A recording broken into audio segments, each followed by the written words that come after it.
Hi, hello, this is Devi. Welcome to our channel Ideas Glossy Makeover.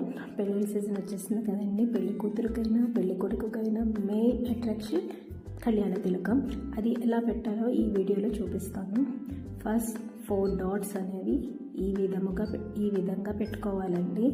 4 dots పెట్టిన తర్వాత second డాట్ని వి షేప్లోకి convert చేయాలి. వచ్చిన వి షేప్ని right and left 2 curves కింద ఇవ్వాలి. 2 curves ఇచ్చిన తర్వాత పైనున్న 2 డాట్స్ని కలుపుతూ చిన్న బొట్టులాగా చేయాలండి. So easy. ఇది నాకు తెలిసి మీకు యూజ్ఫుల్ అవుతుందని అనుకుంటున్నాను. ఎవరికైతే ఇప్పుడు యూజ్ఫుల్ అవుతుందో వాళ్ళకి షేర్ చేయండి, కామెంట్ చేయండి, సబ్స్క్రైబ్ చేయండి. Thank you for watching. ఇలా మీకు ఏదైనా వీడియో కావాలి అంటే కామెంట్